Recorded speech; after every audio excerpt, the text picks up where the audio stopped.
ब्रह्मा गुरु विष्णु गुरुदेवो महेश्वरा गुरु साक्षात् परब्रह्म तस्मै श्री गुरुवे नमः। तस्मै श्री गुरुवे नमः। बोलिए देवादिदेव 1000 विश्व वंदनीय भगवान महावीर स्वामी की, सर्वज्ञ श्री रामचंद्र भगवान की, परम पूज्य तपस्वी सम्राट आचार्य श्री सन्मति सागर जी महामुनिराज की, अत्रे साक्षात विराजमान आचार्य भगवान श्री सुनील सागर जी गुरुदेव की,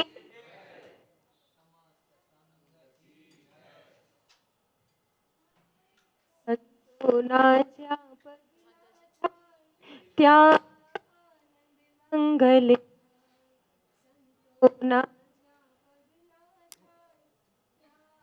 આનંદ મંગલ થાય, સંતના જ્યાં પગલા થાય ત્યાં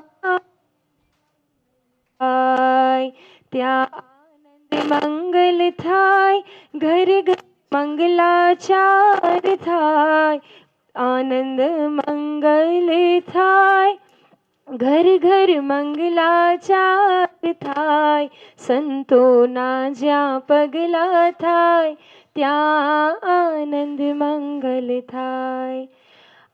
આજે આ મુનપુર ગામના રહેવાસીઓ અને સાથે સૌથી મોટું સૌભાગ્ય જેનું જાગ્યું હોય, જેના ઘરમાં સાક્ષાત ભગવાન અને ભગવાનના માર્ગ પર ચાલનારા, આ વર્તમાનમાં કોઈ ભગવાન, આ ધરતીના દેવતા, આટલો મોટો વિશાળ સંઘ, આટલા બધા નિર્ગ્રંથ દિગંબર મુનિરાજ ત્યાગી તપસ્વી, જ્યારે જેના ઘરમાં તેઓના ચરણ, તેઓના પગલા પડે તો નિશ્ચિત તેઓનું ઘર અતિ પાવન અને પવિત્ર થઈ જાય અને તેઓનું જીવન પણ પવિત્ર થઈ જાય। બહુ જ સુંદર વાતાવરણ અને એવી પ્રશસ્ત આ ભાવનાઓ રહી કે આજના દિવસે કે આજે આ પ્રજાપતિ, આ જેમનું મકાન છે હે ને, પ્રજાપતિ પરિવાર, તેઓ શશિકાંતભાઈ પ્રજાપતિ ત્યાં મુનપુરના રહેવાસીને એક શિક્ષકની જે કર્તવ્ય નિભાવે ને તેઓની ભાવના કેટલી ઉત્કૃષ્ટ કે પોતાનું મકાન ખાલી કરીને, અમે આજે સવારથી જોઈ રહ્યા છે કે તેઓ આટલા તાપમાં બેઠા છે પણ પોતે તાપ સહન કરીને ઘરે આવેલા આવા મહાન અતિથિરૂપ સંતોને કેવી રીતે શીતળતા મળે, કેવી રીતે તેઓ પોતાની તપ ત્યાગ સાધના અનુકૂળતાથી કરી શકે, એવી ભાવના, ઉત્કૃષ્ટ ભાવના તેઓને નિશ્ચિત આચાર્ય ભગવાનનો અને બધા જ સંતોના ખૂબ આશીર્વાદ આજે મેળવ્યા છે તેઓને। સાચી વાત છે, જબ એ બહુ મોટી વાત છે કે જ્યારે સંતના ચરણ જ્યારે આપણા ઘરમાં પડે તો ઘર જ નહીં, માત્ર જીવન પણ બહુ પવિત્ર થઈ જાય। કેમ? કારણ કે તેઓ પોતાના જીવનને એટલું પવિત્રતાથી જીવે। તમે અત્યારે જોઈ રહ્યા છો કે કેવી રીતે આટલા ઉનાળા, આટલા તાપમાં 24 કલાકમાં માત્ર એકવાર ભોજન અને પાણી એ લઈને આખું તમે સવારથી જ આટલું 10-12 કિલોમીટરનો વિહાર કરીને પગે પગે ચાલીને આવ્યા અને પછી આવીને પોતાની ચર્યા કરી અને સીધું બધા શું કરવા બેસી ગયા? ધ્યાન સાધના કરવા બેસી ગયા હે ને। પછી શું, કોઈ માળા ફેરવે, કોઈ સ્વાધ્યાય કરે અને પછી જેવા આચાર્ય ભગવાન પોતાના કક્ષમાંથી તેઓ સાધનાથી પોતાની અહીંયા બહાર આવ્યા તો બધા જ અહીંયા આવીને બેસી ગયા અને પાછા સ્વાધ્યાય કરવા માંડ્યા અને તમને પણ સ્વાધ્યાયનો લાભ મળ્યો, શાસ્ત્રોની વાતો સાંભળવા મળી, એ પણ કોના મુખે? કે જેઓ પોતાનું જીવન શાસ્ત્ર જેવું જીવે। આજે સવારે આચાર્ય ભગવાન જ્યારે તમે લોકો અહીંયા પ્રતીક્ષા કરી રહ્યા હતા ત્યારે તમારા હરખ ઉત્સાહ જોઈને એ જ ભાવ થતો કે સાચી વાત છે, સાચો ભક્ત ગુરુની પરીક્ષા ના કરે, તે હંમેશા ગુરુની પ્રતીક્ષા જ પ્રતીક્ષા કરે। તમે લોકો જે આનંદ અને ઉત્સાહથી જે આચાર્ય ભગવાનની સામયું કરવા, અગવાની કરવા તમે લોકો જે આતુર હતા, તમારા છોકરાઓને બધી રીતે તમારી તૈયારીઓ, પુષ્પવૃષ્ટિ કરીશું, ગુરુના ચરણ પખારીશું, વાસ્તવમાં આ જ બધા પુણ્યના ક્ષણ પુરાણોમાં, વેદોમાં પણ એવા કેટલાક પ્રસંગ છે કે જેને પોતાના વસતિકાનું, જેને પોતાના ઘરનું આવી રીતે દાન કર્યું, અને દાન કરીને માત્ર ભાવના જ ભાવી, બીજું તમે શું કર્યું? તમારી બીજી વસ્તુ તો કોઈ, આપણે પોતાનું જેને ઘર જ આપી દીધું, એ તો એનાથી મોટું દાન શું હોઈ શકે, હે ને? તો એ ભાવનાઓ તમને નિશ્ચિત રૂપ સે આ જે બધા સંતો છે તેઓની એટલા બધા આશીર્વાદ મળે કે જીવનમાં મંગળ જ મંગળ થાય.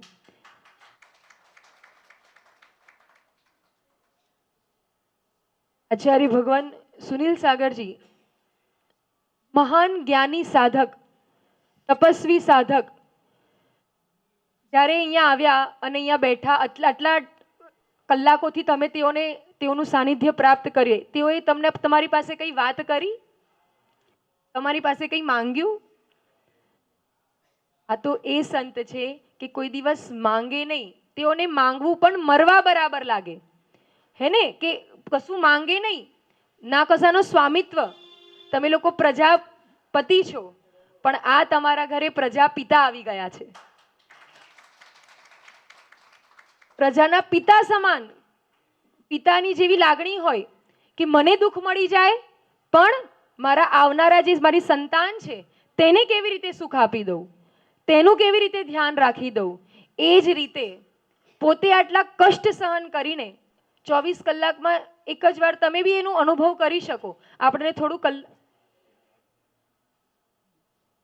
અને તમે જોયું હશે આજે દ્રશ્ય પાવન, કેવું દ્રશ્ય કે તેઓ જ્યારે આહાર માટે, આહાર એટલે ભોજનની ક્રિયાને આહાર કહેવાય, તો એ આહાર માટે જ્યારે નીકળ્યા ત્યારે તમે જોયું હશે આમ કરીને, એ આમ કરીને કેમ છે? એ પ્રતીક છે કે તેઓ આહાર માટે નીકળ્યા છે. અને કેવી રીતે નીકળ્યા છે? નિડરતાથી અને નિષ્ફળતાને એક સિંહ વૃત્તિથી. સિંહ જ્યારે તેઓ પોતે આક્રમણ કરવા જાય તો શું કરે? પરાક્રમી હોય ને, સિંહ હોય પરાક્રમી હોય. એ જ્યારે આક્રમણ કરવા જાય ત્યારે શું કરે? એની જે પૂંછ હોય, પૂંછડી હોય, શું કરે? એ ઉપર કરી દે ને, એ પ્રતીક છે. એવી રીતે આ સિંહ વૃત્તિના ધારી, કોઈનાથી કોઈને કોઈ એમને કોઈનાથી અપેક્ષા નહીં, કોઈ એમને મજબૂરી નહીં. અગર જ્યારે મને મારા મનમાં કોઈ સંકલ્પ છે તે મને અગર મળશે તો જ હું ભોજન ગ્રહણ કરીશ. અને આજે તમે જોયું એ દ્રશ્ય, પાવન દ્રશ્ય, કે આચાર્ય ભગવાન અહીંયાથી નીકળ્યા પછી તેઓને આખા એના જેટલા લોકો એમને નિવેદન કરી રહ્યા હતા, એ પડઘાહણ કરી રહ્યા હતા, નિમંત્રિત. એ પડઘાહણ, જે નિમંત્રિત કરવાની વિધિ હોય ને શું કહેવાય? પડઘાહણ. એમને નિમંત્રણ આપીને ના જાય, એ પોતાની ભાવનાઓથી કે આવું કંઈક એમનું નિમિત્ત હોઈ શકે, એવી રીતે એવી ભાવનાઓ ભાવે કે અમારા ઘરે પણ ચરણ પડે. લોકો તરસતા હોય કે એકવાર તેઓના ચરણ પડી જાય. પણ તમારું સૌભાગ્ય તો જો, કેવલ એમના એકમાત્રના નહીં, એમની સાથે આટલા મોટા પરિવાર, આટલા બધા સંતોના ચરણ, સહજ તમારી ભાવનાઓ ફલીભૂત થઈ.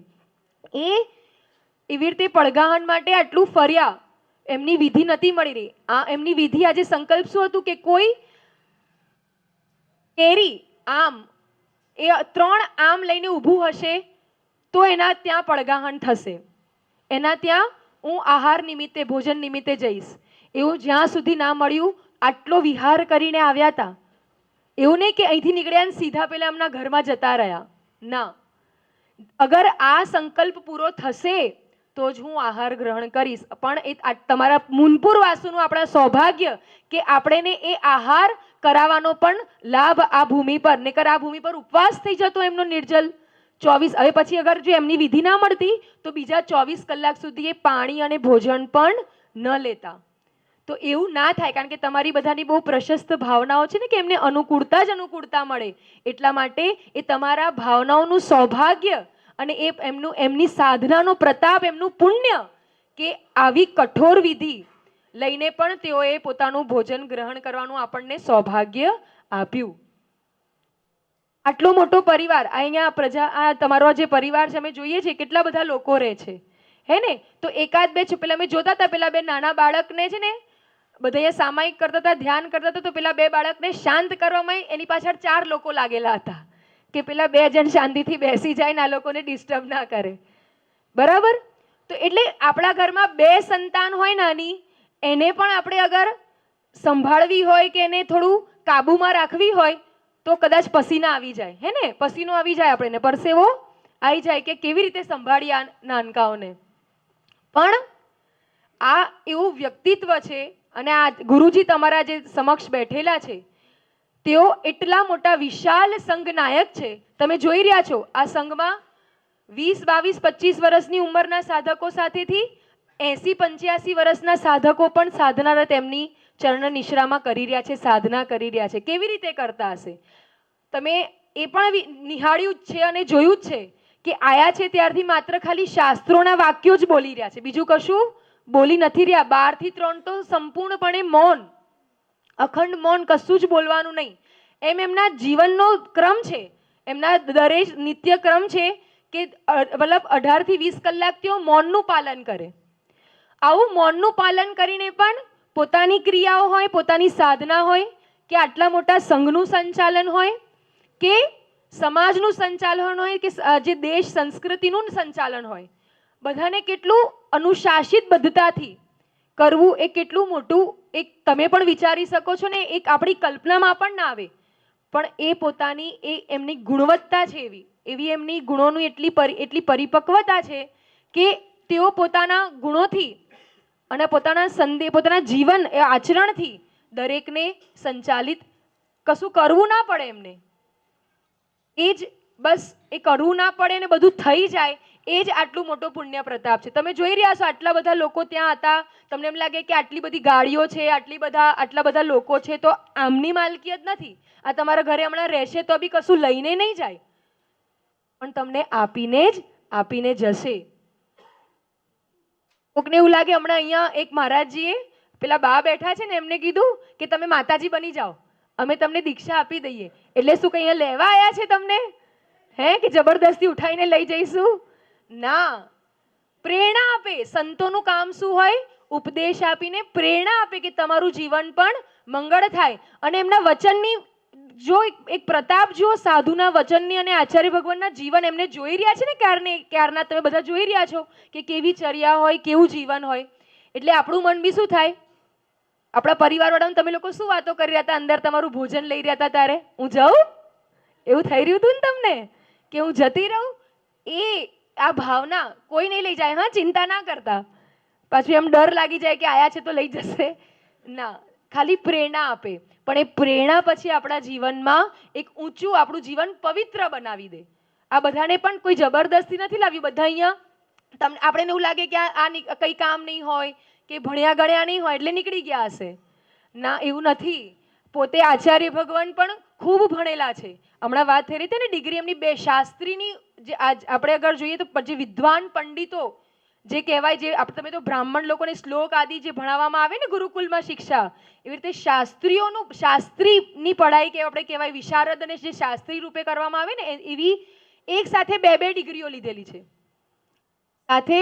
અને એમના ચરણ નિશ્રામાં કોઈક એન્જિનિયર છે, કોઈક સીએની ભણાઈ પોતે ભણી છે, અને પાછા ઘર બી કેવા શ્રી સંપન્ન ઘરેથી આવેલા છે. કોઈ બોમ્બેથી, કોઈ અમદાવાદ, કોઈ બરોડા, કોઈ ઔરંગાબાદ, કોઈ દિલ્હી, કોઈ કર્ણાટક, દરેક પ્રાંતના, કોઈ મધ્યપ્રદેશ, કોઈ રાજસ્થાન, દરેક જગ્યાએથી સાધકો એકત્રિત થઈને આચાર્ય ભગવાનની ચરણ નિશ્રામાં સાધના કરે. વિચારો, એક સંસ્કાર, તમારા 2 જ પેલા હતા, તમારા જ હતા પોતાના, અને એ તમારા જ સંસ્કાર છે, તમારું જ લોહી છે, તો એ સંભાળવામાં કેટલી પરિશ્રમ આવે. આ તો અલગ અલગ પ્રાંત, અલગ અલગ પરિવાર, અલગ અલગ સંસ્કાર, અલગ અલગ ઉંમર, બધાને એક સાચામાં નાખવું હોય, એક કુંભકાર તરીકે બધાના જીવનના ઘડાનું નિર્માણ કરવું, એ કેટલા એક મહાન એમનામાં યોગ્યતા હોય, કેટલી પરિપક્વતા, કેટલી ગુણવત્તા હોય, ત્યારે આ બધું થઈ શકે. પણ આપણા એવા સૌભાગ્ય કે આટલો મોટો વિશાળ પરિવાર, સાધુ સંતોનો સમુદાય આપણા ઘરમાં આવ્યો અને આપણા જીવનનું આનંદ મંગળ થયું. એટલા વિદ્વાન છે કે 10,000 થી પણ વધારે શ્લોક તેઓને કંઠસ્થ છે. તેઓની જેટલી ઉંમર દેખાય છે ને, તેઓના ઉંમર કરતા પણ કેટલા બધા વધારે તેઓએ ગ્રંથની રચના કરી કાઢી. તેઓના ગ્રંથ બી હમણાં તમને ભેટ થશે. તમે વાંચવાનું સૌભાગ્ય જરૂર પ્રાપ્ત કરજો અને તમારા જીવનને તેઓના શબ્દોથી કેવો તેમનું જીવન જેવું છે ને, તેઓ જે લેખન કર્યું છે તે લેખનમાં એટલો બધો એક રસ છે કે એ રસને તમે બસ અનુભવ કરશો ને તેને વાંચશો ત્યારે તમારા જીવનની દિશા અને દશા બંનેનું પરિવર્તન નિશ્ચિત ઊંચે રૂપે થશે. તો એ જીવનનું સૌભાગ્ય છે. અને તમે એમની એક ક્વોલિટી જોઈ હશે કે અંદર તમે જે રૂમમાં તમે એમને વિશ્રામ કરવા માટે સ્થાન આપ્યું તે એમની પાસે કોઈ પુસ્તક પણ નહીં. તમે એમને જોયા કે એમની પાસે કોઈ મોટા થેલા હોય કે બહુ એવી કોઈ એન્ટિક વસ્તુ હોય કે એમનું ટેબલ હોય, સિંહાસન હોય કે એવું કંઈ જ નહીં. એકદમ પ્રકૃતિ, સાદગી, સરળતા ભર્યું જીવન. અને પછી પણ એમની સાધના થઈ ગઈ ને થોડો ટાઈમ મળી ગયો તો ટાઈમમાં શું કર્યું કે આ શશિકાંતભાઈની કોઈ પુસ્તક અંદર પડી હશે તો ક્યાંથી મને જ્ઞાનનું આચરણ મળે, ક્યાં જ્ઞાન મળી જાય ને હું ક્યાંક કંઈક શીખી લઉં. આટલા ઊંચા પદ પર આસીન થઈને પણ હજી પણ એ વિદ્યાર્થી વૃત્તિ કે મને કંઈકનું કંઈક શીખવા. એમના જીવનથી આપણે પ્રેરણા લેવી જોઈએ કે ઉંમર કેટલી પણ થઈ જાય પણ શીખવાનું ક્યારેય બંધ ન થાય. નિરંતર આપણે વિદ્યાર્થી બનીને જીવનને જીવવું જોઈએ ને દરેક કોઈ ક્ષણથી, કોઈ સંસ્મરણથી, કોઈ પ્રસંગથી, કોઈ અનુભવથી, કોઈ પડાવથી આપણે નિરંતર શીખવું જોઈએ. આવા સંતોનું આગમન આપણા જીવનને એક પરિવર્તન લાવીને નિશ્ચિત રૂપે એના જીવનમાં એક એવો અનુભવ કરાવીને જાય કે જીવનમાં કોઈ મોટી મોટી વસ્તુનો આપણે કદાચ ખરીદીને કિંમત આપીને પણ એ અનુભવ ન થઈ શકે. તો આપણા બધાનું સૌભાગ્ય. આપણે બધા જ હવે બધા મળીને આપણે એવા આચાર્ય ભગવાન, પૂજ્ય આચાર્ય ભગવાન, હા, હવે આપણે એમને ધર્મોપદેશ માટે નિવેદન કરીશું. કેટલો ઉપકાર ને કેટલી કરુણા જીવ માત્ર માટે. તમે જુઓ તો ખરી, એમ 10-12 કિલોમીટરનો વિહાર કરીને જ્યારે આવી રહ્યા હતા તો અહીંયા સંજયભાઈ પટેલ, જાગાના મુવાડાવાળા, હે ને, તેઓ આવ્યા બી હશે હમણાં, હે ને? હા, જો આ તેઓ વર્ષોની ભક્તિ અને કેટલી એક ભાવના પોતાના કેટલા બધા લોકો સાથે ગામના પાદરિયા ગામની સીમાએ આવી ગયા, ઢોલ વાજા ગાજા સાથે ગુરુદેવનું સ્વાગત કર્યું અને બસ માત્ર નિવેદન કર્યું કે આચાર્યશ્રી તમે મુનપુર તો જઈ રહ્યા છો, ત્યાં તો સૌભાગ્ય મળશે જ, પણ અગર તમારી અનુકૂળતા હોય તો અમને પણ એવા કંઈક 2 શબ્દ મળે. કેટલી પ્યાસ અને કેટલી તત્પરતા કે અમને પણ એ વસ્તુ મળે. અને ગુરુનાની કરુણા જુઓ કે ગુરુદેવ આટલો વિહારની થકાન ભૂલીને કંઈ જ વિચાર્યા વગર કે મને જેટલો શ્રમ થાય ના થાય 1.5-2 કિલોમીટર ગયા અને ત્યાં એ ગામના લોકોને પણ ધર્મોપદેશ આપીને એમનું કલ્યાણ કર્યું. હવે અહીંયા આચાર્ય ભગવાનનો આપણે સભી બધા મળીને નિવેદન કરીશું કે આચાર્ય ભગવાન તેઓની વાણીથી અમારા જીવનમાં કેવી રીતે મંગળ થાય, અમારું જીવન કેવી રીતે સદાચરણમય થાય અને અમારું જીવન કેવી રીતે પવિત્ર થાય, એવી મંગળ ભાવના ભાવીને આપણે તેઓને નિવેદન કરીશું કે તેઓ ધર્મોપદેશ આપીને આપણું કલ્યાણ કરે. બોલીએ આચાર્ય ભગવાન શ્રી સુનિલ સાગરજી મહારાજનો